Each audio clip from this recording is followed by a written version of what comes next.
One. Happy New Year. It's 2024. It's the first episode. What is up, everyone? Hope you're doing well. Welcome back to the Referral Partner Acquisition Show. If you're new to the show, my name is Will Anagnos. As always, I'm here with my co-hosts, Panos Sklavenitis and David Youngs. If you're new to the show, every Friday we're here. We're going to be here every Friday this year, probably except uh, Christmas next year. But anyway, every time we do the show, we talk about how to acquire referral partners, how to provide them value, and how to retain them long term. So if you find this video valuable today, if we are providing you value, slap that like button so that we know. If you have any questions, just drop them in the comments so that we can answer them live or after the show. Today we're going to be talking about a few things. We're going to talk about, actually, David is going to get us started and talk about a few wins he had over the Christmas holidays. And then we're going to go over what we think you should be doing to meet more potential referral sources faster than you did last year. So, David, tell us about those wins. Yeah. So as a lot of people here know, I'm a licensed mortgage advisor as well. So I've been working with Will from the very beginning, almost. I think I was one of your very first clients, and we just turned on the campaign again to Realtors specifically, and I've been running that here in the last few weeks. And as always with our campaigns, it takes the algorithms get better, it goes faster, you get more responses, and I'm starting to see more and more one-to-ones. Well, one thing I just wanted to share with the group is don't discount the part-time realtors, because there's a lot of realtors right now that are part-time. We try to figure out who these top professionals are, but honestly, with this market the way it's been, it's really difficult to establish that, even if you're using a resource like MMI to go track this stuff. So, Pontus, did you want to share something on that point too?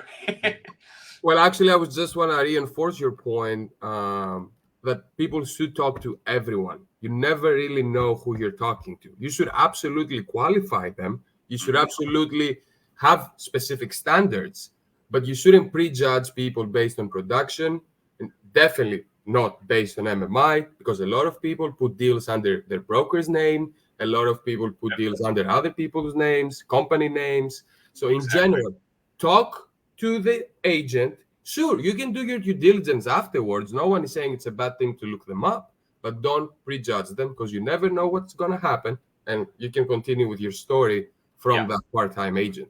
Yeah, I can't, being one of those that work with WM Marketing as well and talking to many of the LOs that are in the group, when we're out talking to new people, it's amazing how you'll look up their stats and they got 0 loans under their belt. We're thinking, well, is this person even qualified? But then we find out they do it all under their partner's name, and their partner is closing $100 million a year and they're showing 0. So you never really know. So again, don't prejudge. But in this case, this was actually a part-time realtor with somebody that I had reached out to. She said, sure, let's chat. We had a nice phone conversation. Then we jumped on a Zoom and had a one-to-one that way. She loved what I was sharing so much that she introduced me to like 5 or 6 other realtors, one of which is the primary person that runs all of their monthly trainings for a team of about 400 realtors. So I was invited to come in just 3 days ago to do the training for the group for January. And I wanted to bring a lot of value, and I wanted to be different. So I actually brought in my area manager who runs all of Minnesota with my company. And then I also brought in a professional business coach, business speaker that came in too. So between the 3 of us, we covered topics that no one else ever really would cover. And everyone loved the value so much. I got so much good feedback on it. We got good engagement from the group, good questions. And that now has been rolled out to all of their agents. And I've got a meeting next week, actually Monday, with Julie, the person that runs the group. And I've already gotten a few referrals leading up to it and a couple after that from other realtors just part of this group. Just one part-time person. Look what came from that. David, I have a question. I know you take this for granted, and kind of I am too, because we're working with Will. But you said something. You said that you spoke with Julie. Forget a little bit the 400-person event, which is crazy. Put that a little bit on the side. You said that you spoke to a part-time agent, and then you also did a Zoom, right? One-on-one. Can you talk a little bit about that process, how you spoke on the phone, and then you made sure to actually schedule a second appointment on the Zoom, like face-to-face? Like, how does that work? Because I think that's where most LOs are actually losing it, right? they're getting the appointment. Not knowing it. Yeah, like they're getting the first appointment. Perhaps it goes well or not. That's a different type of story. But then there is no sequence for what happens next. Yeah. So talk a little bit about that. So you The worst thing you can do, sorry to cut you off, the worst thing you can do is have a realtor appointment and then do nothing afterwards. It's Correct. the worst thing you can do. And thankfully, once you move them in the system, if you have WM Marketing Solutions and you have the platform, all your follow-ups done for you. So like, I don't even have to really worry about it too much. But when it comes to the meetings themselves, that is on me to go figure out. It's on you as the LO. So what I always do, and I recommend this to everybody, don't go for the coffee meeting right away. Don't go for a lunch meeting. You don't know who this person is yet. They don't know you. It's half the time it's just hard enough to get them to talk to you, especially with how heavily they're getting prospected by other LOs out there. So what I always try to encourage is, Panos, can you and I just jump on a quick phone call for 15 minutes tops?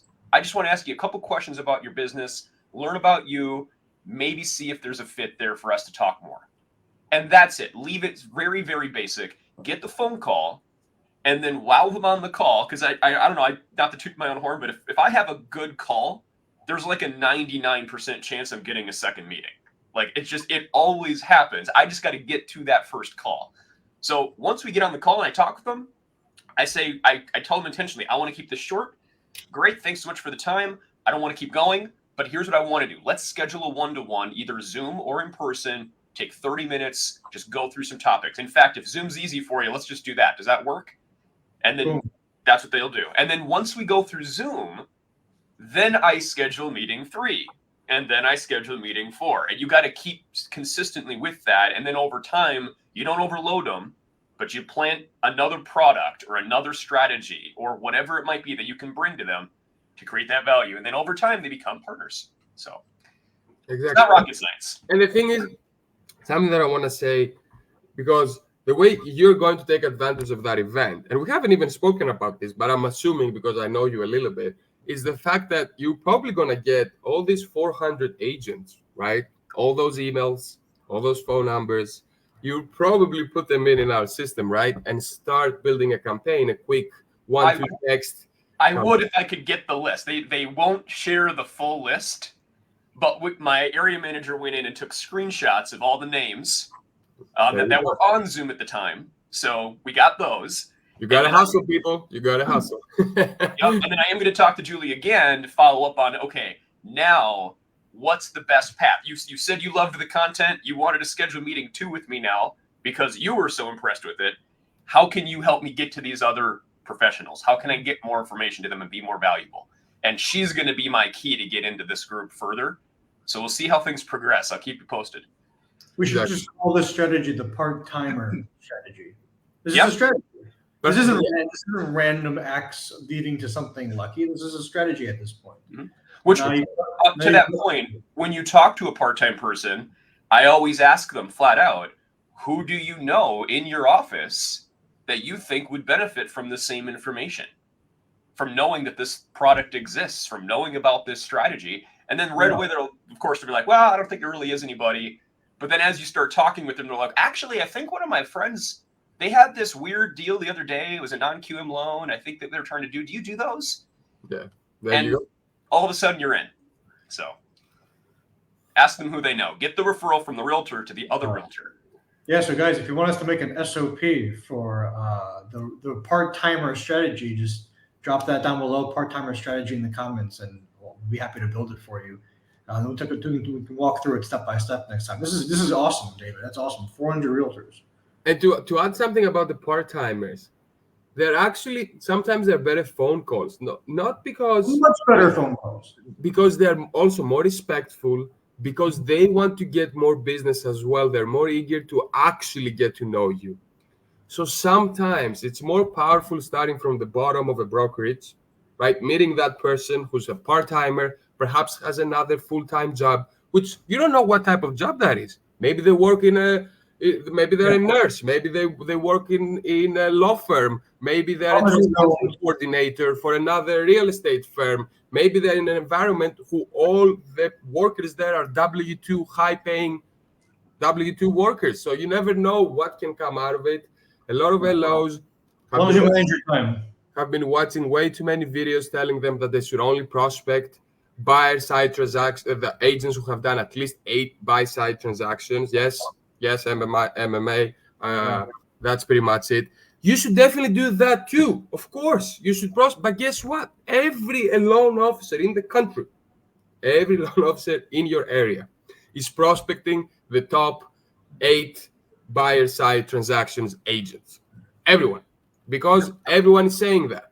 But guess what they're not doing? They're not prospecting the person on that brokerage who perhaps doesn't have 8 transactions and has 1 transaction. But maybe next year they will do 20 transactions. So you got nothing to lose. Bottom line, the production is too, the less likely they're open to talking with you. So you get in with some of those that are doing a little less, they're more open to it. It's a much easier pitch to say, hey, bring me to your team lead, or let's go do this. Let's go to this. I think I told you guys too. I went to an event, a part-time LO, just starting the industry. I think he's closed 1 deal. He's like, David, I'm going to this broker open house for this like $2.5 million property. You want to come with me? And I'm like, sure, yeah, let's do it. I didn't even know exactly where it was, what was happening at the thing, but it turned out that like every top producer in the city of Minneapolis where I'm located was there at this house. And I got a stack of cards sitting right here that I'm following up with. And I met the guy that runs the magazine, Real Producer for all of Minnesota, that knows he's like, I know all 500 top realtors in Minnesota, and I can introduce you to anyone you want. So part-time guy brought me to an event. That was it. So yeah, don't discount the part-timers.